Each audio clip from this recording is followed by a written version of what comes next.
Bueno, muy buenas tardes a todos y encuentro fantástico esto de estar presencial y con harta gente. Encuentro que es fantástico. Nosotros estamos volviendo en la red cultural presencial como de a poco y ahora estamos con hartas actividades. De hecho, yo soy la más feliz, menos mi familia, porque yo por lo menos antes siempre, claro, trabajaba tarde, pero por Zoom en mi casa. Pero ahora ya no estoy ni un día. Y llego todos los días tarde. Entonces mi marido ayer me miraba con cara y me decía, ¿hoy día también tenés charla? Sí, también. Y el lunes también. Y el martes también. Y el miércoles también. En fin, pero bueno. Para mí eso es bueno. Yo soy un animal nocturno, así que de hecho molesto a las profesoras la otra vez de un hijo que me dice, usted no viene nunca a las reuniones. Y yo la miré y le dije, es que yo trabajo de noche. Y ella me quedó mirando con ojos así y yo le digo, hay trabajos respetables de noche.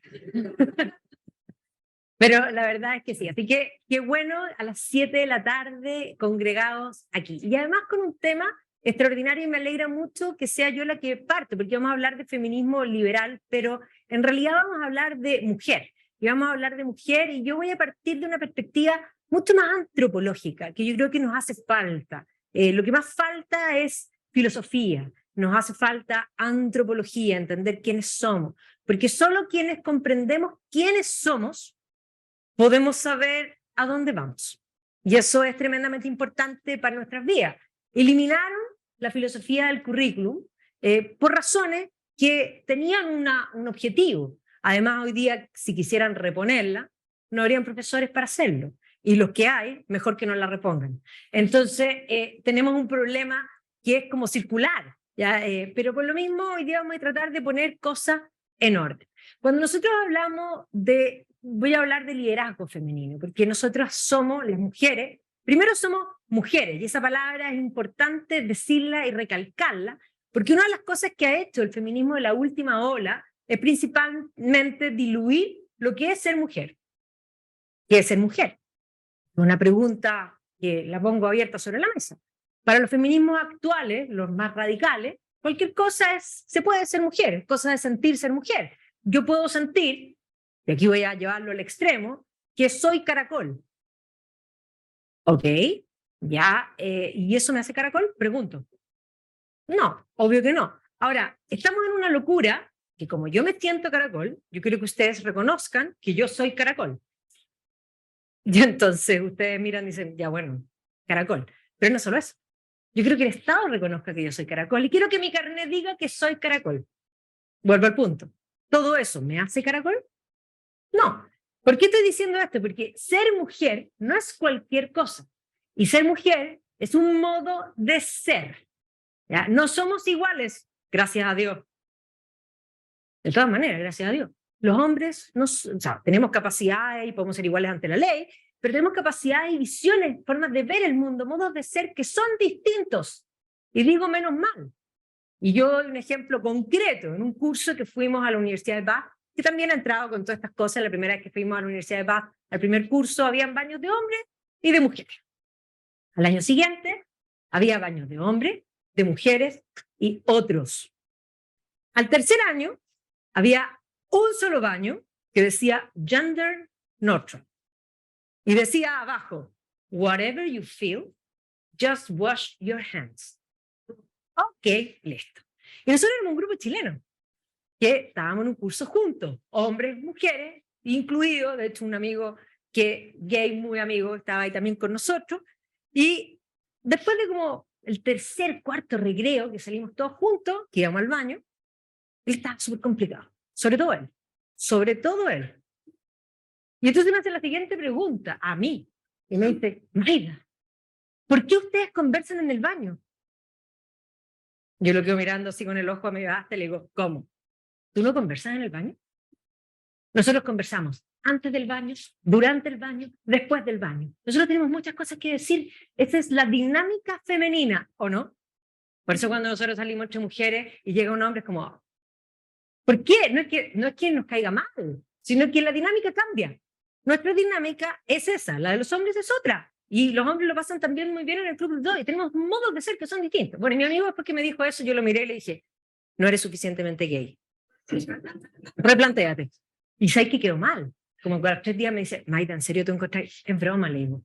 Sí, somos distintos, somos todos distintos. Porque además, no solo somos distintos hombres y mujeres, sino que todos los hombres que están aquí son distintos entre ustedes. Y todas las mujeres que están aquí son distintas entre ustedes. Y ahí vamos a entrar a lo que es el ser personal.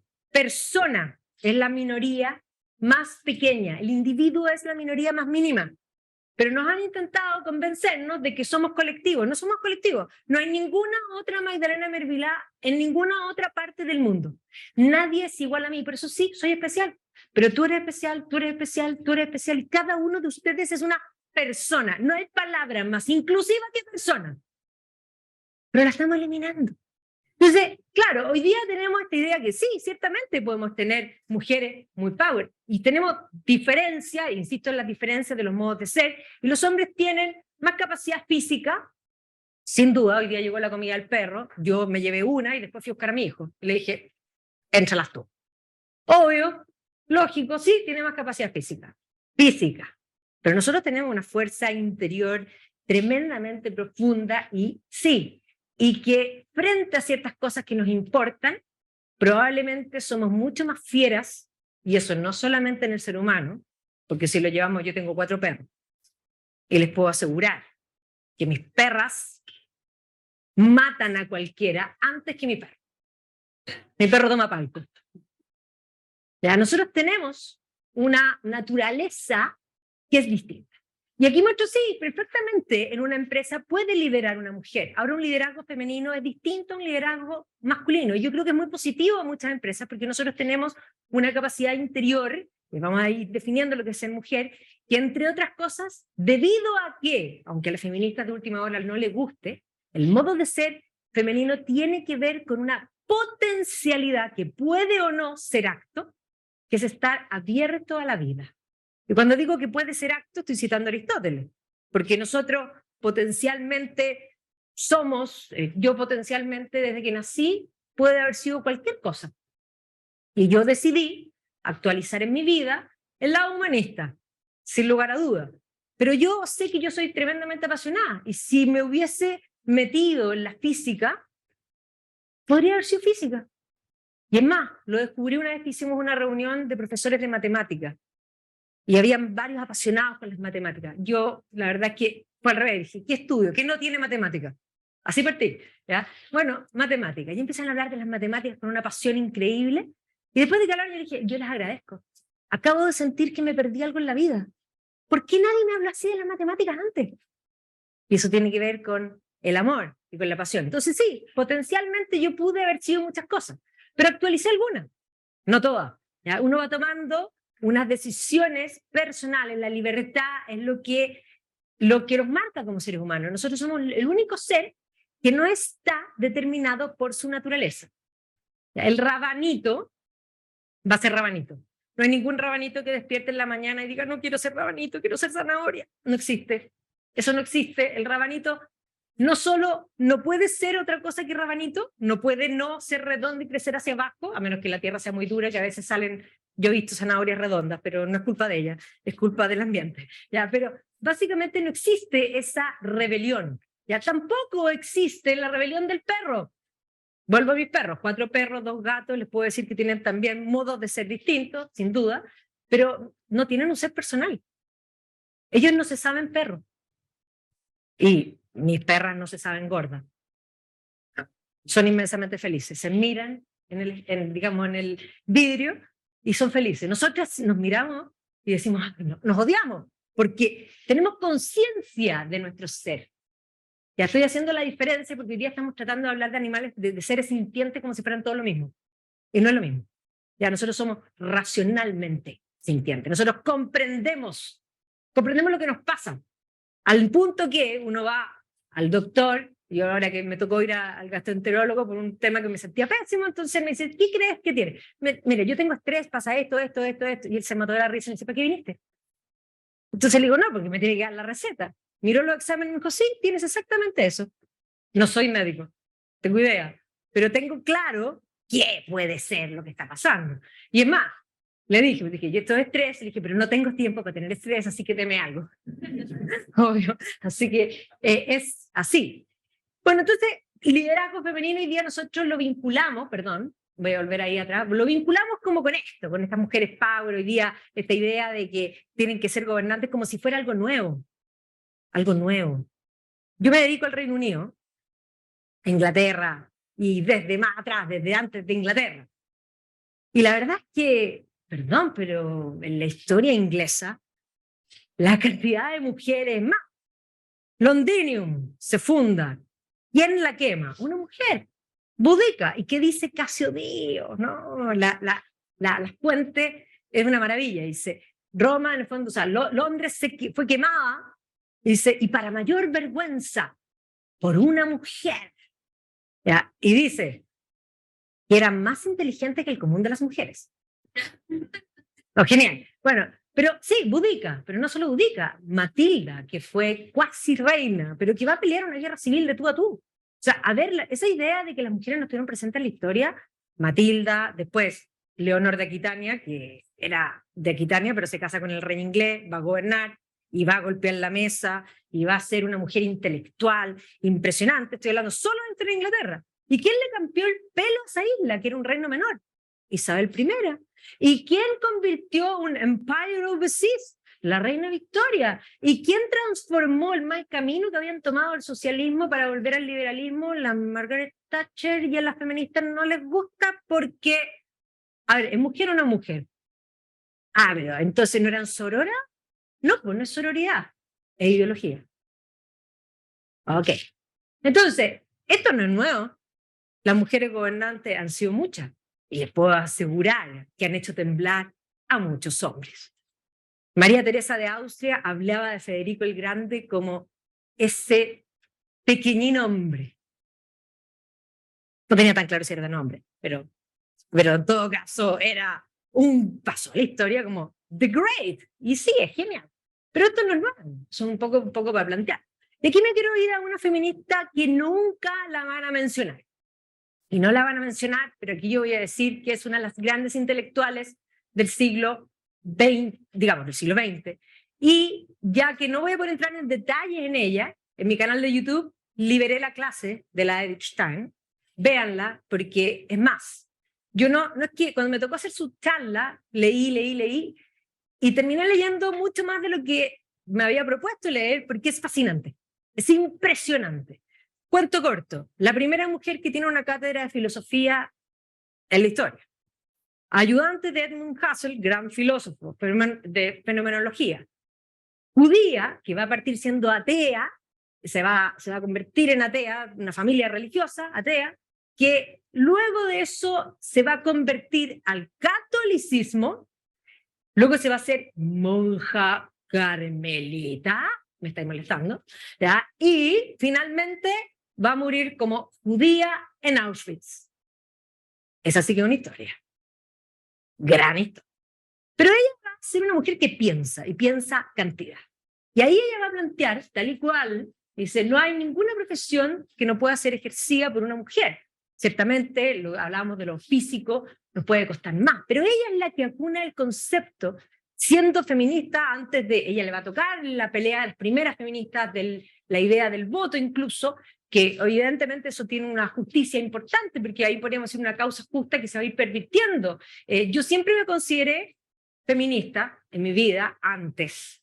Y en la medida que fui viendo lo que se fueron convirtiendo los feminismos, dije, no, yo no soy feminista, yo soy femenina, primero. Y segundo, defensora de la mujer, pero de toda la mujer, como concepto. Y no destructora de lo que somos. Ella va a decir, somos un modo de ser distinto. Y ahí va a poner el punto del concepto de estar potencialmente abierto a la vida. Entonces, cuando las feministas de las terceras olas, porque voy a ir de atrás para adelante, van a plantear que una de las cosas que en el fondo, de tratar de incluir el concepto de la maternidad y la vida a la mujer, es lo que ha truncado a la mujer, y por eso la causa del aborto es algo para ellos tan importante, porque tiene que ver con eso.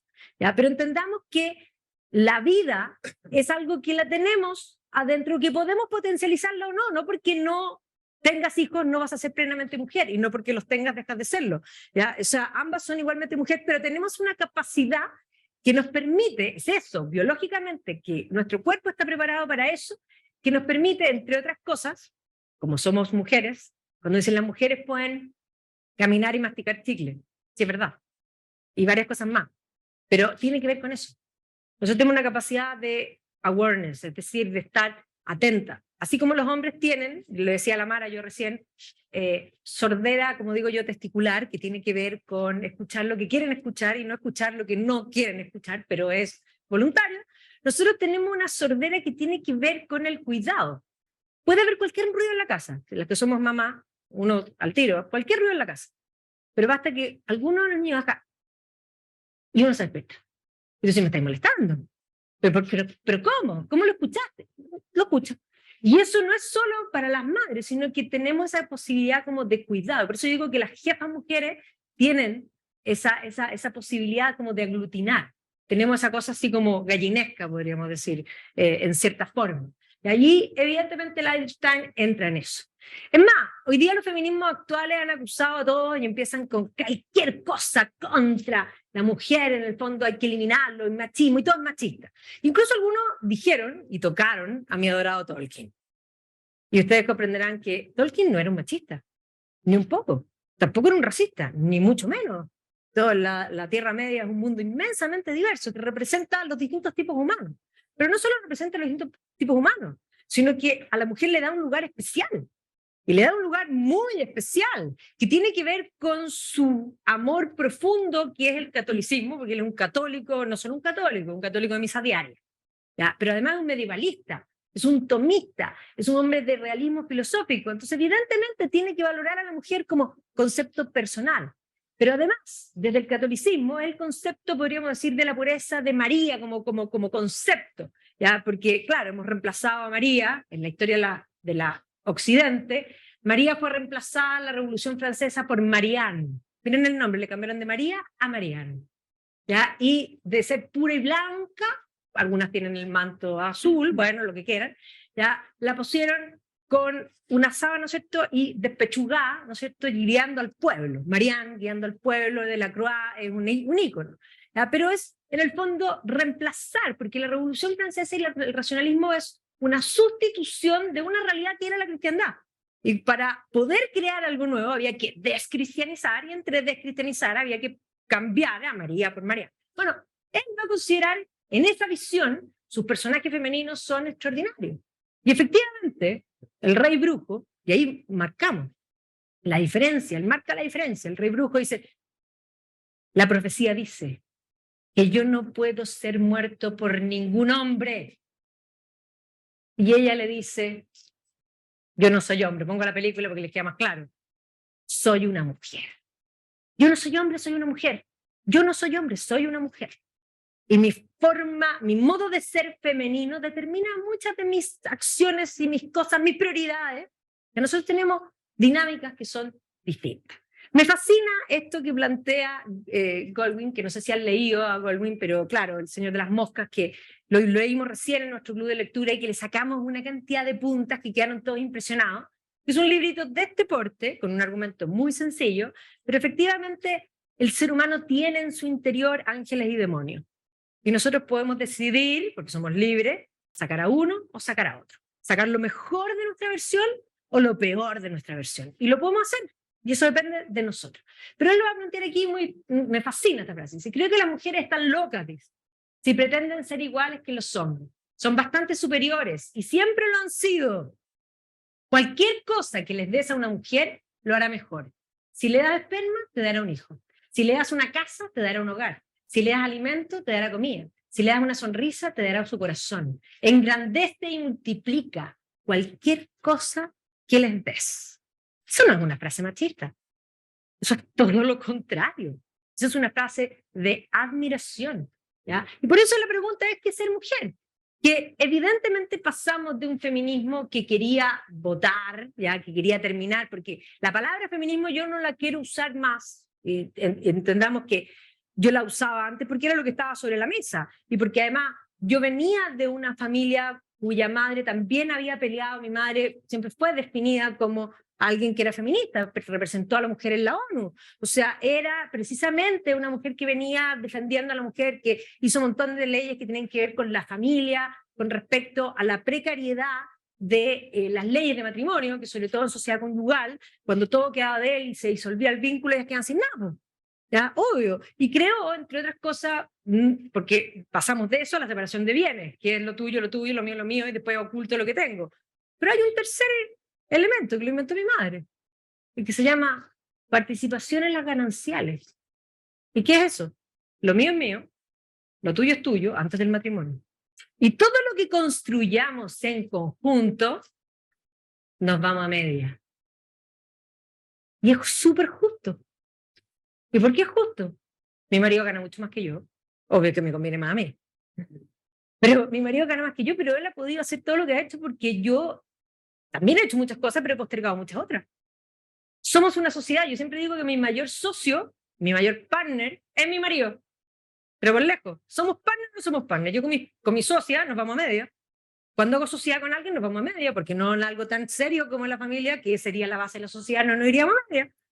Es justicia. Entonces, machismo es malo como palabra, por supuesto que es malo, pero feminismo es el opuesto a machismo. Y esa palabra se fue transformando del derecho a voto a este concepto, a contra los hombres. Y hoy día estamos locos. Estos son rayados de las calles, que uno dice, me están molestando. Es decir, muerte a los hombres.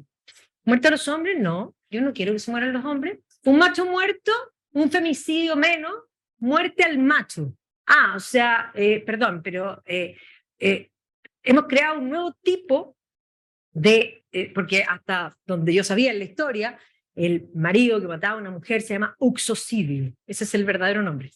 Pero ahora se habla de femicidio para poder vincularlo al concepto de la violencia masculina, fina, como si no hubiese también mujeres que matan también, como si no hubiese, en el fondo, como si esto no fuera parte de lo humano, en el sentido de la humanidad misma, y que da lo mismo, hoy día lo hablan de género, el único género que yo conozco es este, ya, del sexo o de la autopercepción, si lo quieren llamar así, ¿ya? Pero efectivamente eso supone que solamente los hombres matan y que las mujeres son todas buenas. Ha habido mujeres fantásticas en la historia, pero ha habido mujeres perversas. Perversas. Y les puedo asegurar una cosa, cuando son malas, son, pero hasta peores. ¿Ya? Una cosa tremenda. Ni un macho más. ¿Ya? Obviamente no traigas hijos al mundo. Abajo el patriarcado, como si fuera la culpa de todos los problemas. Mata, esta ya no tiene palabra. Mata a tu papá, a tu novio, a tu hermano. ¿De qué estamos hablando? Esto es una locura, explotación sexual. Miren aquí la combinación de conceptos que no tienen nada que ver. Patriarcado, explotación sexual, capitalismo. ¿Ya? El lobby secuestrado del 8M. Bueno, entonces voy a partir de atrás para adelante. ¿De dónde viene esta locura? Bueno, viene de la última fase del feminismo, la más actual. Y aquí hay varias, digamos, personajes, no voy a mencionarlas a todos, pero sí voy a detenerme en las más emblemáticas, la Kate Millett es una de ellas. Y ella lo que va a plantear un poco así como Marx, y Marx lo va a tomar de Bruno Bauer. Bruno Bauer era el jefe, digamos, bueno, el tutor de la tesis de Marx, que era un teólogo. Marx estaba haciendo una tesis que tenía que ver con supuestamente algo de teología. Pero a Bruno Bauer le decían el Robespierre de la teología. Que te digan Robespierre, les puedo asegurar que no es nada bueno. ¿Ya? Bueno, y lo que él va a plantear, porque Bruno Bauer es el que dice que la religión es el opio del pueblo. Marx lo toma, lo escribe en un panfleto que es de este porte y que es una pluma mágica y maravillosa, porque no sé si han leído el Manifiesto Comunista, pero si no lo han leído, léanlo y les puedo asegurar que uno termina y dice, ¿dónde firmo? Esto es maravilloso, esto es fantástico, pero el problema es que es una utopía, porque lo que se pretende es instaurar el paraíso terrenal sobre la tierra. Pero el paraíso se perdió. Entonces, ¿qué significa eso que el paraíso se perdió? ¿Qué significa ese lenguaje mítico que tiene la Biblia? Significa que el hombre es libre y decide hacer el bien o hacer el mal. Lo mismo que dice Tolkien. Tolkien en la creación, Ilúvatar piensa, es el logos, y de su cabeza saca los primeros vástagos que son los Valars, los Ainurs, y crea una música creadora. Y en esa música, uno, por soberbia. ¿Qué es la soberbia?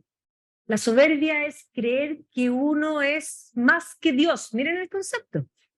Uno decide desentonar. A ver, espérate, un momento, vuelvo atrás. La música la estaba haciendo Dios. ¿Podía tener algo malo en la música? Estoy hablando de concepto, porque hasta un ateo entiende el concepto de Dios. Ya, ok. ¿Podía tener algo malo? No, pero hay uno que decidió que él era el autoiluminado, que tenía una superioridad moral y que podía hacer mejor música que Dios.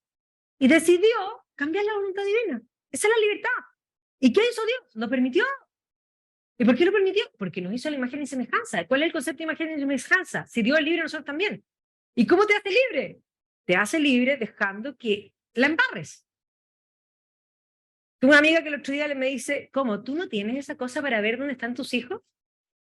Y yo la miré y le dije, no. Y me dice, pero es que es muy útil, me dice, y me empieza a explicar. Entonces le dije, no, no, no, mira, yo no puedo quitarles el derecho a que me mientan.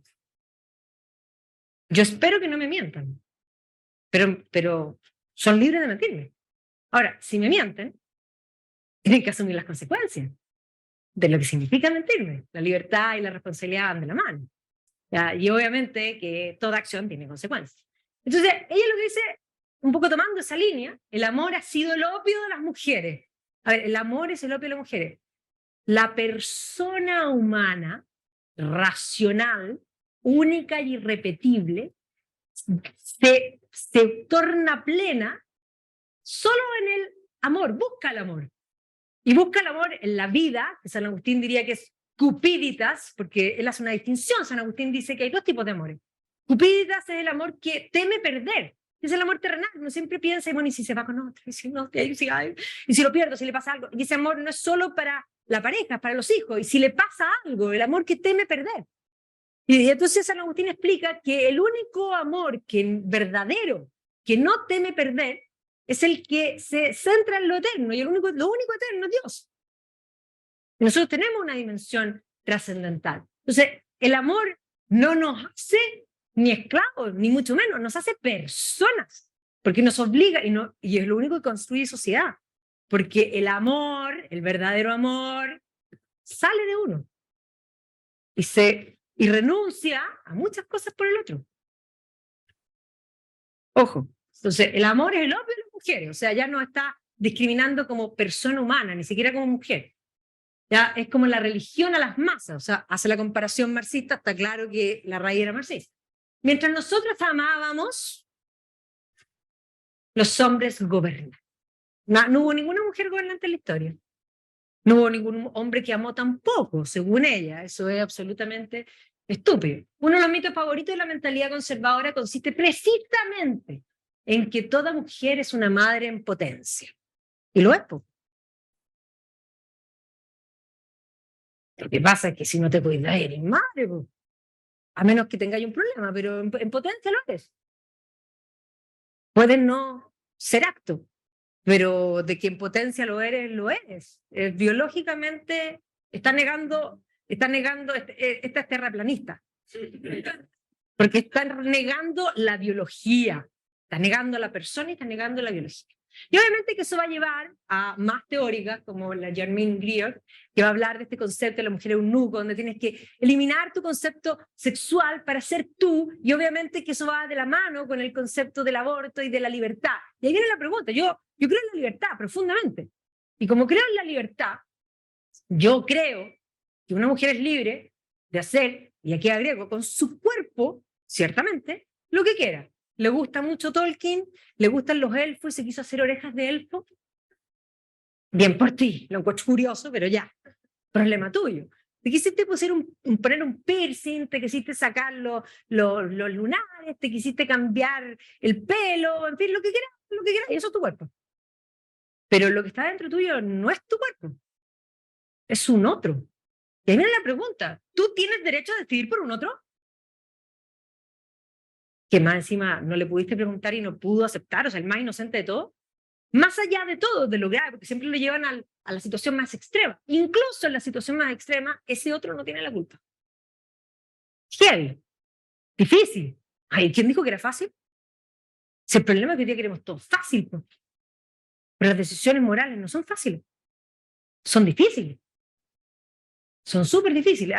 Estoy leyendo el libro de la Andrea Wolf, altamente recomendable, los románticos, el de los románticos. Y ella parte con una parte autobiográfica, extraordinaria. Quiero que venga a Chile, la quiero traer. Y efectivamente ella parte diciendo que ella fue mamá soltera, súper joven, y que en el fondo ella tenía una vida que estudió después. Hoy día es PhD, Surround, autora, increíble. Pero que esa niñita que ella tuvo cuando era adolescente, ella dice, me salvó la vida, me cambió el eje, me ordenó las prioridades. Y ciertamente uno se puede arrepentir de cosas. Yo cuando tengo amigas que se separan y dicen, me arrepiento, no digas eso, no te puedes arrepentir. ¿Por qué no te puedes arrepentir? Porque ninguno de tus hijos sería. Uno no se arrepiente de las cosas, uno enmenda la vida. ¿Ya? Pero de todo lo malo siempre hay algo bueno. Siempre hay algo bueno. ¿Ya? Y es más, me encantó lo que lo dijera ella. ¿Para qué decir aquí cuando ya empezamos con todas las minorías y que hay que juntar todo el asunto y por lo tanto hablamos de este concepto de interseccionalidad? ¿Ya? O sea, aquí ya la sororidad se va a 1000, ¿ya? Y entonces el racismo, el feminismo, los estancos que van creyendo, que además son estancos ficticios, porque vuelvo al concepto que no hay nadie igual a otro, y eso significa que la minoría más mínima es la persona, y si todas las personas son distintas, aquellos que tienen una diferencia que pueda tener con un problema físico, que a lo mejor nació sin pierna, es tan distinto como el otro, y deja de ser algo que es minusválido, es distinto. Claro que le va a costar más muchas cosas, pero que probablemente va a ser mucho mejor en otras. ¿Ya? Siempre, y todos tenemos, algunos somos buenos para la parte humanista, otros son buenos para las matemáticas. Y es más, criados los niños con la misma familia, los resultados son totalmente distintos. Es fascinante. Mis 4 niños son todos distintos. Y hay uno que es seco para las matemáticas. Yo miro y digo, yo no fui. Está claro que no. ¿Ya? Y obviamente que esto es lo que llamamos deconstrucción. Y aquí obviamente nos vamos a los deconstructivistas, que no es el más famoso Derrida porque escribe difícil. Y ahí ustedes, y en general hoy día, están en la sociedad de todo fácil, lo quieren todo fácil. Entonces, claro, Derrida escribe difícil, Lacan también escribe difícil, pero Foucault escribe fácil. ¿Por qué a todos les gusta Foucault? Porque es lo que entienden, obvio. ¿Ya? Pero sin duda, Foucault va a lograr penetrar a nivel masivo de esta idea de que tú eres, para ser tú realmente, tienes que sacarte todo lo que te han enseñado, todo lo que es como el ficticio de Descartes. Ya no sé si leyeron alguna vez el discurso del método, espero que sí, pero Descartes, uno empieza a leer la 4ª parte y uno tiene que cerrar el libro, respirar profundo, reírse y seguir y decir, ¿qué se fumó este? Pero por favor, o sea, voy a suponer que no tengo cuerpo. Ya, que no estoy aquí, que todo lo que me enseñaron, voy a dudar, pero a ver, un momento, tenéis cuerpo, estáis donde estáis, y lo que te enseñaron hace que entiendan la realidad como la entiendes. ¿Cómo podrías hacer ese ficticio? Ese es el problema cuando la gente que es matemática se dedica a la filosofía, déjala embarrar. ¿Ya? Aquí tenemos precisamente ese mismo concepto. Y si nos vamos para atrás, voy para atrás ahora. De lo de hoy día, esto tiene su raíz en la segunda ola. Y la segunda ola tiene como ícono, y siempre como la gran feminista, Simone de Beauvoir. ¿Y quién es Simone de Beauvoir? Aclaremos, ¿quién es? Biográfico. Amante de Jean-Paul Sartre. ¿Quién es Jean-Paul Sartre? Autor existencialista. ¿Qué es el existencialismo? Lo que niega, básicamente, como concepto, la esencia, no puedo alcanzar la verdad, una consecuencia postkantiana, y por lo tanto, como no puedo llegar a la esencia, lo único que me queda es la existencia. Ok, perfecto. Pero tengo un problema con la existencia. Se acaba. ¿Y entonces después qué? Solo nos puede decir alguien que vio el túnel. Pero se acaba. Entonces, claro, eso va a llevar a muchos problemas, pero agreguémosle pelos a la sopa. No es solo un existencialista. Por lo tanto, que se queda en la inmanencia, que pierde la trascendencia. Es además un marxista. Y ella también. Solo si entienden eso primero, pueden empezar a entender a dónde va Simone de Beauvoir, que es lo que busca, porque ella tiene un objetivo. Y obviamente ella va a hablar de este segundo sexo con una visión habermasiana. Y cuando hablamos de habermasiano, estamos hablando de la Escuela Crítica de Frankfurt. La Escuela Crítica de Frankfurt es una escuela que va a reinventar el marxismo. Ya no se llaman marxistas. A los marxistas de hoy día tú les dices que eres marxista y te dicen, tú ves marxistas por todas partes. Sí, pero es que yo te reconozco, querido. Los habermasianos, o más bien la Escuela Crítica de Frankfurt, va a dejar de hablar de marxismo y ellos van a hablar de estructuralismo. Lo mismo. Casa de 2 pisos, la infraestructura es la economía y depende cómo sea la infraestructura, es la supraestructura, hablan de estructura, la palabra estructura, que alguien la menciona, al tiro te dio una luz. Ah, este es marxista. Entonces te miran y te dicen, me estáis molestando. No, ya, Habermasiano. Jürgen Habermas va a tomar el marxismo tradicional, lo va a reinterpretar en esta escuela crítica de Frankfurt, que no es solamente donde está Habermas, está Marcuse, que Marcuse también va a tener una importancia radical porque van a retomar a Gramsci, y estos son los que van a tomar, sobre todo desde esa línea, porque Gramsci se muere sin tener influencia, Gramsci se murió sin pena ni gloria, y sus cuadernos de la cárcel los encontraron este grupito mucho tiempo después. Y ahí apareció Gramsci, que salió de la tumba, vivito y coleando, y reinventó todo. Ya hay que hacer la revolución al revés. La sociedad, y eso significa educación, medios de comunicación y cultura. Y eso es lo que vienen haciendo de hace mucho rato. Bueno, Habermas además va a insistir que lo que hace al hombre, lo único que produce riqueza, según Marx, es el trabajo. ¿No? No se equivocado. El trabajo per se no produce riqueza. Es una combinación de muchas cosas. El trabajo sin capital no hace riqueza, no multiplica la riqueza, porque si el trabajo hiciera la riqueza, la sociedad y la historia de la sociedad habría sido siempre rica. Y la historia de la humanidad es de pobreza extrema, era súper igual, eran todos iguales, eran endémicamente pobres hasta el siglo XVIII, que es la revolución industrial, y que efectivamente va a implicar la asociación de capital y trabajo, y de muchas otras cosas que generan riqueza. El trabajo per se no genera riqueza, pero Habermas va a insistir en el trabajo. Y como insiste en el trabajo, la Simone de Beauvoir va a plantear que nosotros estamos siendo marginadas porque no estamos en el mundo del trabajo, ¿ya? Y obviamente aquí, bueno, no se ve precisamente, y que de alguna manera estos significados sexistas es lo que va a plantear, y ahí están todo el grupo, Teodoro Adorno, Marcuse, Horkheimer, Habermas, este grupito de la Escuela Crítica de Frankfurt, porque además coincide con las dos guerras, porque entendamos una cosa, el feminismo en la primera ola quería el voto, súper justo, pero lo quería desde muy temprano, ya voy a retroceder un poco en la historia, y lo va a conseguir después de la Primera Guerra, porque las mujeres tuvieron que reemplazar a los hombres en los trabajos que no podían participar, y eso va a ser determinante. Pero ya en la segunda, evidentemente, este es el momento de la Escuela Crítica de Frankfurt, la mujer ya está incorporada en el trabajo, pero además el mundo de la izquierda va a tomar la causa feminista. Aclaremos, cuando las primeras mujeres empezaron a pedir el voto, estamos hablando 1850 e incluso desde finales del siglo XVIII, son las primeras voces que no pedían el voto, pero pedían educación, pedían educarse igual que los hombres, entre otras cosas. Cuando esas mujeres pedían eso, las izquierdas no querían que la mujer votara. ¿Cómo? No. ¿Y quiénes son los primeros que pidieron el voto? En Inglaterra fue Stuart Mill, era liberal, fíjate, que si hoy día lo pusiéramos aquí, lo consideraríamos conservador. No, es el último liberal clásico. Stuart Mill quería el voto femenino, y es más, las caricaturas del The Punch lo muestran a él vestido de mujer, encontrando que esto es una ridiculez. ¿Ya? En Chile, el primer diputado que pidió el voto femenino fue Abdón Cifuentes, del Partido Conservador. ¿Y qué dijo la izquierda? No, que las mujeres no voten. ¿Y por qué no querían que las mujeres voten? Porque eran muy conservadores y no votaban por ello. ¿Y cuándo quisieron que la mujer votara? Cuando ya se metieron en la cabeza y la ideologizaron. Y entonces la izquierda sí va a levantar la voz por las mujeres, en el siglo XX principalmente. Segunda, final del siglo XIX, comienzo del siglo XX, va a venir este socialismo. Y aquí es importante porque efectivamente el 8M es una fecha inventada por una feminista marxista alemana que se llama Clara Zetkin.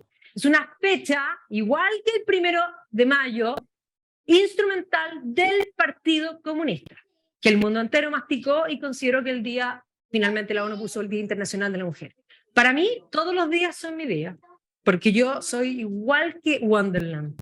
Yo celebro el no cumpleaños, es mucho mejor que el cumpleaños, es una vez al año, entonces no cumpleaños todos los días. ¿O no? Ya. 8M, efectivamente, es una fecha instrumental, ahí está Clara Zetkin, que evidentemente va a tener esta idea contra el capitalismo y de ahí va a venir evidentemente toda esta idea, junto a Rosa Luxemburgo, polaca, líder de la Liga Espartaco en Alemania, de lo que va a ser posteriormente el Kommunistische Partei Deutschland, ¿ya? Y obviamente que aquí dice, quien es feminista y no es de izquierda, carece de estrategia. Quien es de izquierda y no es feminista, carece de profundidad. O sea, va a ligar el feminismo al mundo de izquierda. Obvio, venían con el ímpetu de la Revolución Rusa, 1917, le va a dar un ímpetu importante. Pero si vamos a la primera oleada era inmensamente justa y termina con esto. Aquí está 1918, que es parcial, el voto parcial en Inglaterra, y efectivamente, ahí no alcanza el diario a decir cuál es, 1928 es el voto total para las mujeres. Pero sí, hay una lucha que era inmensamente justa y iban a haber muchos personajes. En el caso inglés está la figura de Emmeline Pankhurst, que va a tener dos hijas, Christabel y Silvia, que van a tomar las dos ramas. Porque Emmeline Pankhurst va a hacer todo lo necesario por lograr el voto, incluso lo que es hasta, podríamos decir, inmoral, porque ella va a aplicar la fuerza física y podríamos decir la violencia como una forma de llamar la atención. En el fondo, deeds, no words, hechos, no palabras. Y eso va a significar que van a poner bombas, van a incendiar las casas de los políticos, van a cortar los cables eléctricos, van a hacer varias cosas que hoy día calificaríamos de atentados. Van a hacer estupideces como rasgar cuadros, ya el cuadro de Velázquez de la Venus, porque, a ver, eso es igual como los que hoy día tiran sopa a los cuadros, o sea, por el planeta. Esa gente es estúpida, nada más, no hay ninguna otra cosa, ¿ya? Y es inculta. Esa es la cultura, la que yo llamo cultura.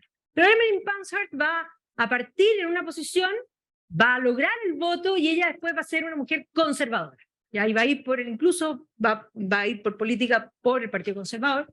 Sus hijas, una va a tomar el camino de ella y la otra va a abrazar el mundo comunista y va a ser la Sylvia Pankhurst. Y por lo tanto, vamos a tener las dos ramas de este primer feminismo, unos que van a ir tomando la línea marxista y otros que no. Pero sin duda el voto era algo que era fundamental, porque somos parte de la sociedad y sobre todo cuando entramos en el concepto del sufragio universal, y ya hemos ido se fue democratizando todo porque el sufragio tenía, cuando uno piensa en el comienzo de los votos eran censitarios y tenía una razón de ser.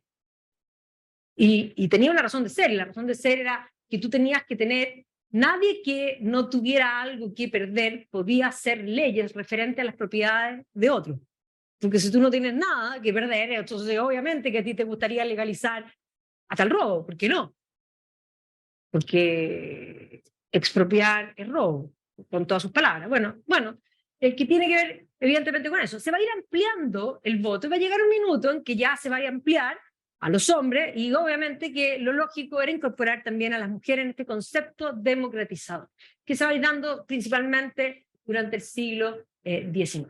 Pero nosotros siempre participamos, ¿ya? Y de alguna manera las mujeres hemos participado en todas partes, hemos estado presentes. Es más, el arte lo deja en evidencia. Vamos a un arte rupestre, e incluso podríamos decir previo a la escritura del mundo mítico, y nos encontramos con las diosas, comían bastante bien, ¿ya? Pero la diosa es el concepto de fertilidad, ¿ya? Que evidentemente es eso mismo que estábamos hablando de la potencia.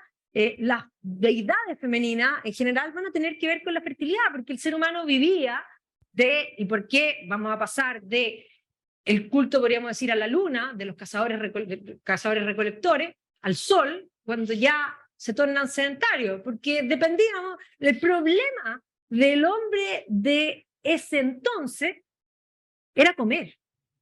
Ese era todo el problema. Nada más. Ese era el único problema que tenían. Punto. Y obviamente que la fertilidad de la tierra era fundamental, porque si no, no comía.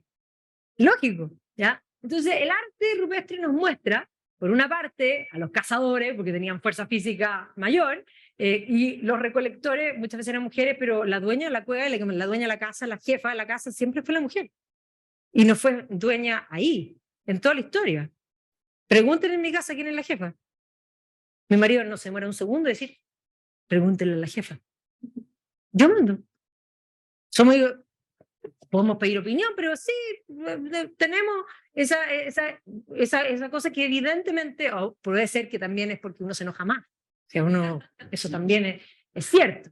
¿Ya? Pero el arte no estuvo siempre presente, o sea, y no estuvo presente no solo por la belleza que evidentemente implicaba, sino que también con admiración. O sea, si nosotros miramos hoy día con todo el tema del rol de la mujer y de reescribir y remirar las fuentes, porque la historia se reescribe muchas veces, por eso cuando tratan de fijar la historia es una perversidad porque aparecen nuevas fuentes o alguien investiga vetas que no se habían investigado.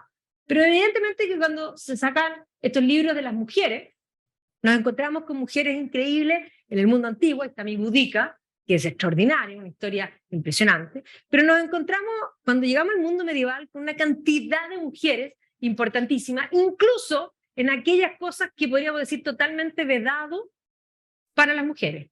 Juana de Arco es un caso, pero a ver, de antología.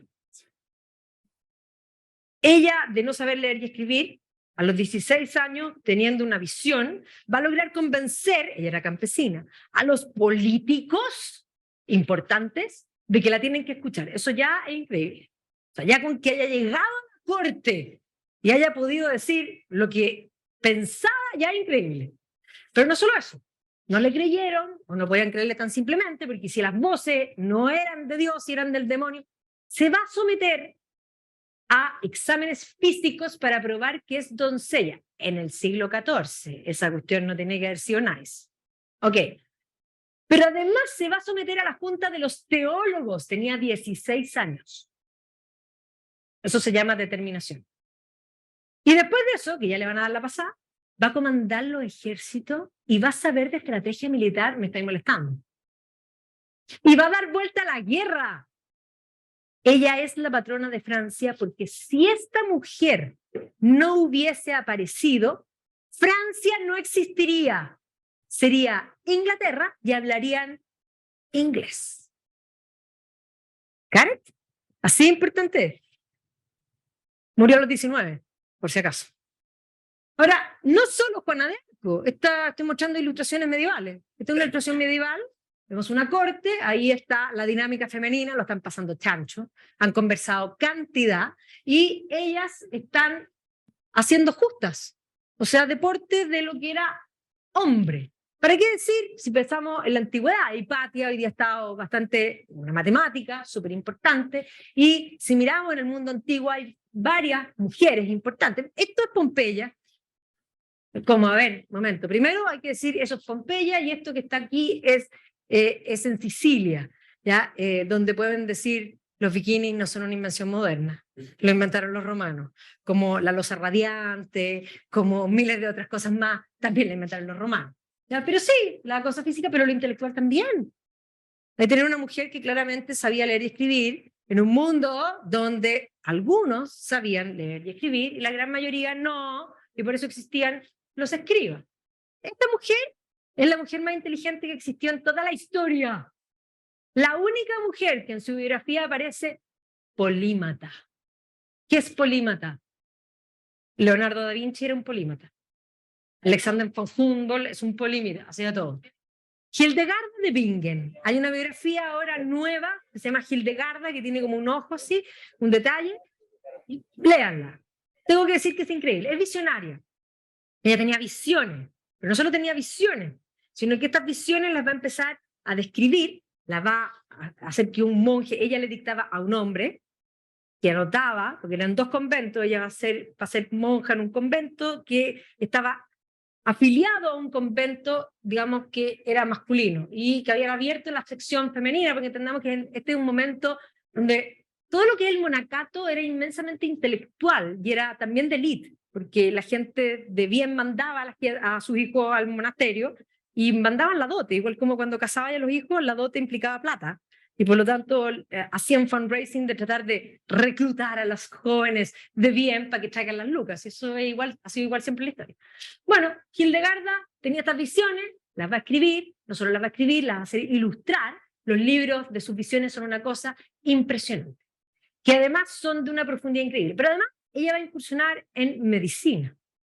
Los libros de medicina de ella fueron utilizados incluso en el siglo XX y funcionan. Y no solo sabía de medicina, sino que va a saber de botánica para poder tener las hierbas medicinales. Va a incursionar en la cocina porque hay recetarios de Hildegarda. Yo me comprometo a mandarle para la FPP la receta de las galletas de la felicidad, que yo las hago todas las semanas en mi casa, y cuando le dije a mi nana, que era una monja del siglo XII, me dijo, no tengo palabras para decir, pero además la receta dice, tanto clavo de olor porque produce esto, tanta canela porque produce esto otro. Y ella dice, son galletas para la felicidad. Así que si están deprimidos, mejor galleta que Croissant. Ok, pero además, ella compone música. Ella tiene una visión holística de la realidad. Ella es, en el fondo, el monasterio era una realidad completa. De hecho, ella en un momento va a decir que se tienen que sacar los hábitos. Y en el fondo le gustaba la naturaleza. Esta es la primera, cuando Andrea Wulf dice que Alexander von Humboldt inventó la naturaleza, es porque no ha leído a Hildegarda de Bingen. El ecosistema lo inventa ella. Peca, pero no solo eso. Ella va a llamar al emperador y lo va a poner en su lugar y le va a decir ta, ta, ta, ta, y el emperador va a salir así. Va a llamar al papa y lo va a mandar al orden. Ella hacía charlas y giras en el siglo XII y la gente la iba a escuchar. Espero que les interese Hildegarda de Bingen porque es impresionante. Es un mundo. Y además agrego una cosa. Cambió mi tesis de doctorado. Las visiones de Hildegarda de Bingen, eso es uno de los dibujos, cuando ella describe, empieza a describir esto que ella ve, que es un calor rutilante, una luz, y que tiene música, y empieza a hablar de la música celestial, y que la música creadora, y de repente yo paré y dije, no, fui corriendo a buscar el Silmarillion y empiezo a leer la creación. Oh my God, Tolkien leyó a la Hildegarda de Bingen, y es más, ahí ya morí. Ahí morí. Definitivamente dije, impresionante. ¿Para qué decir Santa Teresa de Ávila? Si no la han leído, la Edith Stein, atea, judía, porque ella era judía primero, y se va a ir a la casa de unos amigos que tenían varios libros de filosofía del siglo XIX, y se va a hacer atea. Y después, buscando la verdad, en la casa de unos amigos, por casualidad también, se va a encontrar con los libros de Santa Teresa de Ávila. Y va a empezar a leer. Se va a hacer católica. Y es más, va a encontrar que no hay nadie como Santa Teresa de Ávila. Y Santa Teresa de Ávila no era una monja aburrida, ni mucho menos. Es de una profundidad impresionante. ¿Ya? Que yo creo que el único que le ha hecho realmente justicia, porque siempre la muestran como la monja penna, la monja es penna. No, no, la monja es extraordinaria. El único que le ha hecho justicia de verdad es Gian Lorenzo Bernini. Bernini se mandó una escultura para el Vaticano, que no la pusieron en el Vaticano, ¿no? Del éxtasis de Santa Teresa, cuando ella ve a Dios. Y realmente ella está teniendo un orgasmo, eso es. Una cosa impresionante, y obviamente en el Vaticano lo vieron y dijeron, esto es sexual, y no lo pusieron. Y lo pusieron en una iglesia, en la Santa María de la Victoria. Pero es extraordinario, o sea, la Bernini es una cuestión impresionante. Pero Bernini entendió lo que significa la unión intelectual con Dios. A ver, Dios implica lo más placentero. Todos los placeres, tiene toda la razón. Todas las cosas que ustedes encuentran placenteras, que se acaban, en el concepto de eternidad no se acaban nunca. Por eso satisfecho, significa que no te falta nada, solo Dios. Y ella lo entendió. Y no solo lo entendió, sino que inspiró mucho. ¿Para qué decir Eloísa? Abelardo y Eloísa. Historia de amor increíble. Él es considerado el filósofo más importante de su tiempo. Ella le da 4 patadas y un tiro. Porque esta historia, perdonen si me alargo, pero esto es demasiado importante. Esta historia es increíble. Porque ustedes saben que la idea del celibato, tengo que explicar una cosa, la idea del celibato no es una idea que venga de la Iglesia Católica, simplemente. ¿Es un tema económico? Sí, porque los curas y la familia implicaría muchas lucas para mantener. Pero no es solo un tema económico, es un problema de Aristóteles. Es culpa de Aristóteles. Aristóteles dice que para hacer filosofía hay que tener ocios. Y el ocio es tiempo libre para pensar. El ocio no es una pulsera con un all inclusive y una piña colada en el Caribe. No. El ocio es tiempo libre para pensar. Y Aristóteles dice que la filosofía es incompatible con el matrimonio, porque un hombre casado no tiene ocio. Sí, tal igual. Y es más, cuando se crean las universidades, se van a crear con la idea de que los colegios, donde se albergaban y vivían los estudiantes, mientras estudiaban los estudiantes, tenían categorías de clérigos y tenían que ser célibes. Y los filósofos tenían que ser célibes. Abelardo era un filósofo que no era cura, pero para ser filósofo tenía que ser célibe. Iba a llegar a París a enseñar, iba a conocer a Eloísa. Y le va a enseñar, ella era intelectual, y le va a enseñar muchas cosas, mucho. Y ella va a quedar embarazada. Sí. Cantidad de cosas. Ella aprendió mucho. Es más, ella era sobrina del obispo. El obispo se va a enterar y va a decir, se tienen que casar. Y entonces Abelardo dice que sí, y ella dice, no. Ay, espérate un momento. Ella se queda esperando guagua, va a ser mamá soltera, siglo XII. Él le dice, casémonos, del hombre que ella está enamorada, y ella le dice que no. Sí, ella le dice que no. Y le dice que no porque eso significaba que se acababa su carrera como filósofo. Lo amaba de verdad. Ya, ok. Finalmente ella accede a un matrimonio secreto. Y en eso, amigos del obispo deciden vengarse de Abelardo porque se enteran de esto y lo castran. En ese momento Abelardo le dijo a Eloísa, no podemos casarnos.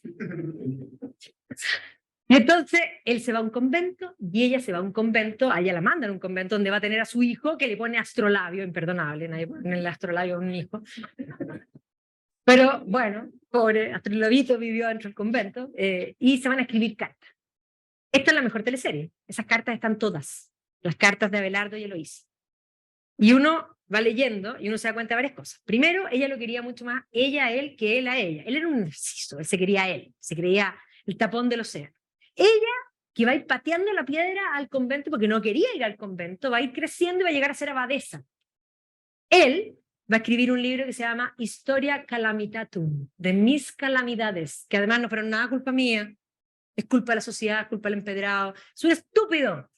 Ella es brillante. ¿Ya? Entonces aquí tenemos un ejemplo de dos intelectuales de la época donde ella le gana por lejos. Esto rompe todos los mitos. Miren ahí, una mujer enseñando geometría. Yo estoy mostrando evidencia, esto no estoy mostrando cosas que no son. Ahí pueden ver varias mujeres, son todas ilustraciones medievales, dedicadas a la intelectualidad, a la música, para qué decir Christine de Pizan, que va a ser la primera que dice que tenemos que educarnos, y que evidentemente ella va a plantear, y ella va a ser una intelectual que también va a escribir muchas cosas, La ciudad de las damas, entre otras cosas, que va a plantear de que las mujeres tienen que desarrollar su intelecto porque tenemos esa capacidad humana, evidentemente desde la educación. ¿Ya? Y es más, va a decir que nosotros tenemos una inteligencia mucho más aguda. ¿Ya? Lo va a plantear. Miren aquí todo esto, aquí están construyendo. O sea, hemos tenido presencia, aquí están jugando ajedrez, hombres y mujeres. O sea, esta idea de que estuvimos excluidas, aquí hay mujeres artistas en la época medieval, aquí hay mujeres escultoras en la época medieval, aquí hay inspiraciones. Simonetta Vespucci, perdón, se inmortalizó como la belleza del Renacimiento, gracias a Botticelli. Bueno, Gioconda, o más bien Lisa de Giocondo, no era tan buena moza, hay que decirlo, pero vuelvo atrás. Ese cuadro es especial, porque ese cuadro tiene un cuadro debajo, y Leonardo lo hizo envejecer. Esa es la razón del por qué ese cuadro es tan importante. Como dijo mi hija cuando tenía 9 años, le dije, Mani, este es el cuadro más famoso del mundo. Y ella miró y me dice, no, no puede ser. Es muy chico y muy feo. Traté de explicarles, fumate y la cacha la espada, pero no, no funciona. Pero miren, para acá, Cleopatra, ¿ya? El honor de Aquitania, ¿ya? Que va a ser, esta mujer era primero la belleza de su tiempo, la más linda. Se va a casar con el rey de Francia. Inteligentemente va a lograr anular su matrimonio. Se va a casar después, a los 5 días, con el rey de Inglaterra, causando un problema internacional no menor. Va a ser madre de 3 reyes, porque el hijo mayor alcanza a ser rey, aunque es el Young King, que no va a ser nunca rey. Pero es madre de Ricardo Corazón de León y de Juan Sin Tierra. ¿Ya? O sea, y es una intelectual impresionante. Isabel la Católica, a ver cuando dicen los reyes católicos, y aquí viene el mito, ella vendió las joyas para apoyar a Colón. ¡Mentira! La jefa de esa relación y la más poderosa era ella. Ella roncaba, ella era la reina de Castilla, un reino importante. Él era el rey dragón. Esto. Espléndida. Y ella va a inventar España. Esta es una estadista de tomo y lomo. ¿Para qué decir esta? Isabel I, reino Pichiruchi. Yo amo los ingleses, pero era un reino Pichiruchi. Cuando Enrique VIII llegó al continente y se encontró con los grandes reyes de su época, se tuvo que competir por el Sacro Imperio con Francisco I de Francia y con Carlos I de España, que después va a ser Carlos V de Alemania, que va a ganar. Pero Enrique no tenía ni una posibilidad de ganar. Enrique es el rey más famoso de Inglaterra, pero no el más importante. El más caliente, eso de todas maneras. Eso de todas maneras. ¿Ya? Isabel, hija de su segundo matrimonio, va a cambiar la historia de Inglaterra. Va a entrar en una guerra con España, por razones religiosas, y después de que España trata de invadirla y viene la Invencible Armada, que terminó así, como pueden ver este cuadro se llama Gloriana, muestra todo el poder, este cuadro es política, pura política. Ella tiene la mano sobre el mundo, porque ella va a entrar en una guerra comercial contra Felipe II. Felipe II le cerró el puerto de Amberes, ¿y qué hace ella? Abre nuevos puertos. Y no solo abre nuevos puertos, crea compañías comerciales, la compañía de las Indias Orientales, la compañía del Levante, la compañía del Mar Blanco, la compañía de las Indias Occidentales. ¿Para qué? Para comerciar en América y romper el monopolio comercial. Le va a cambiar el pelo a Inglaterra, ¿ya? ¿Para qué decir? Buena moza no era, Catalina de Medici, pero también va a ser Alma Tomar, cuando se muere el marido, sus hijos, ella va a ser la regente, ella va a gobernar también.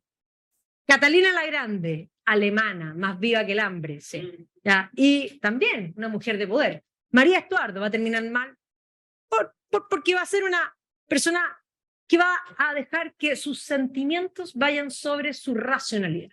¿Ya? Pero son muchas. Ahí está mi gorda, la reina Victoria.